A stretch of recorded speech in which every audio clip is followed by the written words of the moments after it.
624 تانل چیه؟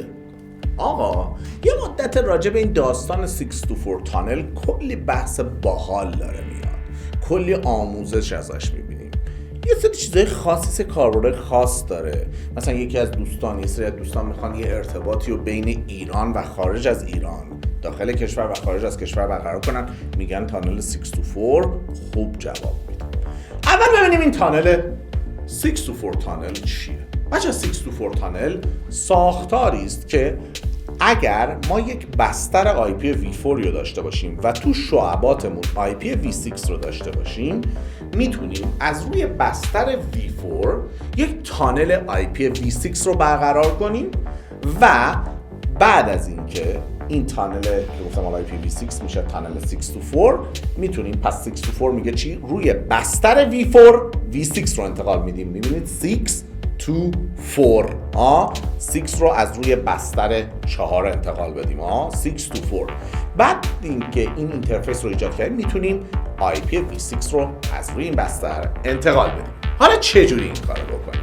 کافیه بچه داخل میکروتیکمون بریم داخل منوی IP ادرس، میبینیم که طبق همون مثالی که هر جلسه داریم میزنیم، روتر شیراز و تهران IP های پابلیک خودشون دارن. دیگه فکر نکنم لازم باشه تو این کلیپ ها من بخوام این IP ها رو تکرار کنم. بعد از که IP پابلیک ها رو به دست آوردیم، ما لوکال هر طرف IP پابلیک خودش و ریموتش IP پابلیک طرف مقابل میشه و معکوسش. میرم داخل منوی اینترفیس، یک به علاوه میزنم و یک 624 تانل میزنم. در شیراز لوکال ادرس IP پابلیک خودش و ریموت ادرس IP پابلیک تهران، و در تهران لوکال ادرس IP پابلیک خودش و ریموت ادرس IP پابلیک شیراز. به همین راحتی. حالا دلتون خواست میتونید IPsec سکیوریتی چیزی بزنید که امنیت ایجاد شود، یا با کیپ لایو و اینجور چیزا بخواید بهینه سازیش کنید. که یه خبر خوب براتون دارم، مرد خوشتیپ و کار درست ما علیرضا نعمت اللهی هلپ این بحث رو هم خیلی حرفه‌ای براتون ترجمه کرده داخل وبسایت فرکیان تک و داخل کانال فراموز پادکست اون رو خیلی حرفه‌ای براتون گذاشته. بچه‌ها بعد از اینکه این تانل رو برقرار کردیم، اوکی که می‌کنیم، می‌بینید یه حرف آر میاد کنار این. همونجوری که دیدید بچه‌ها بر اساس IP V4 ایجاد شد. حالا من میتونم از طریق منوی IP V6 ادرس، مثل دقیقاً همون سناریوی IP تانلی که براتون انجام دادیم، بیایم دو سر ارتباط IP V6 رو ست کنیم. مثلا 2002:1/64 رو که یه IP V6 هست میذاریم روی 624 تانل شیراز و 2002:2/64 رو میذاریم روی 624 تانل تهران از یک نت آیدی.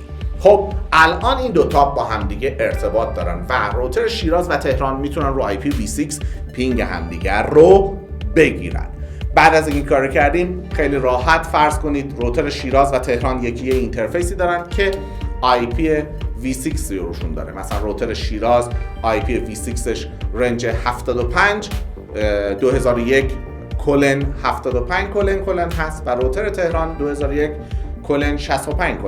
هست. کافیه برم تو منوی IP V6 راوت و داخل راوتر شیراز بگم اگر 2001:65:: میخواید بدش به 2002:2 که میشه اون بره ارتباط که میشه روتر تهران، و در روتر تهران داخل منوی IP V6 راوت بگم اگر 2001:75::